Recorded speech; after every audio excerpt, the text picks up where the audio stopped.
All right. So claim 2 then says this: attempts to reconcile various events in the New Testament are mistaken.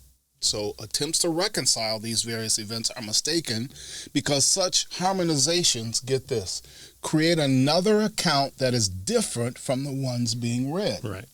Right. So here's one perspective, here's another perspective. In order to reconcile them, you've created a third perspective. Foul, wrong. Right. All right. It's not what the authors intended. Right. So Ehrman's stance against harmonizations is curious considering the limitations of the discipline of ancient historiographies. And due to the lack of source documents and a particular writer's inability to say everything about an event from all possible perspectives. Again, we talked about it being under persecution, having to write quickly, the materials added to them, where they were writing physically at. All these things limit the authors, the scholar, or the writers, the transcribers of these different documents. So ancient historians, no matter the topic of research, regularly harmonize various accounts to get a complete picture of the particular event being studied. And so, again, having a diversity of accounts means you're having more of what's being said from that author. Again, if you're wanting every author to say everything, everything or exactly the same thing, your critique of it could be just the opposite. Yeah. All these diverse perspectives, but then they all say the same. Oh, they all say the same. Right. Clearly, there's one hand in all this, and they're just copying it. Is about. Yeah. Right? So whatever it is, whatever you want is. You can always critique it for being what it's not. Right. And so that seems to be the case here, and we've seen that in both scholarship and just atheism in general. Yeah. So historians understand that their job is to put together what actually happened, right, from the various resources available to them. But Ehrman says it's illegitimate to reconstruct from the Gospels a unified account of what's happened. So, those right from the start, by refusing to acknowledge the legitimacy of the ordinary practices of historians, Ehrman seeks to validate his conclusion, which is the New Testament, in particular the Gospels, cannot be harmonized. Right? So, again, do we expect one person to know everything? Right? And to say everything?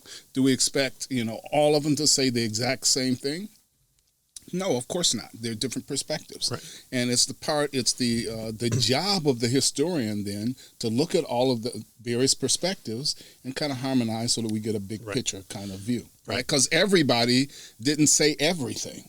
Right. And history is messy. Yeah. Trying to figure out, okay, this person isn't telling us everything because there's a wall in front of them. Well, how do we know that unless if we have someone say, and I had a wall in front of me, so I didn't see what was going on. Well, again, historians also don't know everything.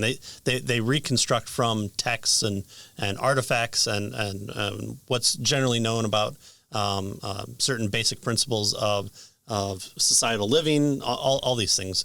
What more likely happened.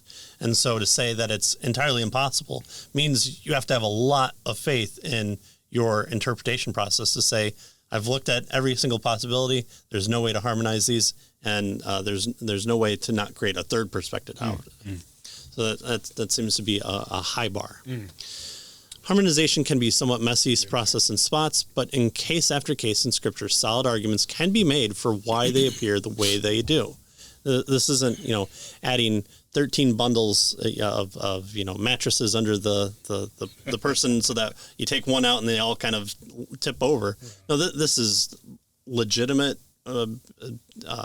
answers that have been given, and honestly have been given for a while. Yeah. We're not in 21st century offering anything new. In fact, the new stuff seems to be more heretical and more against what the new early church would have even allowed. And so there seems to be the third perspective, the new perspective of Paul, the divorcing of the Old Testament from the New Testament. That's not at all what happens. Right, I mean, again, going back to the Bereans search Scripture. Well, what are they searching? They're searching the Old Testament. Right. And So Paul clearly commended Paul them. was preaching out of the Old Testament. Yeah. And so they went back and searched the Old Testament to see what he said was correct. Right? The all Scripture is breathed out by God. That's I mean, what is the Scripture at the time? The Scripture at the time, other than maybe the Gospels and a few of Paul's letters, if that's being referenced, is the Old Testament. That's what's being addressed here.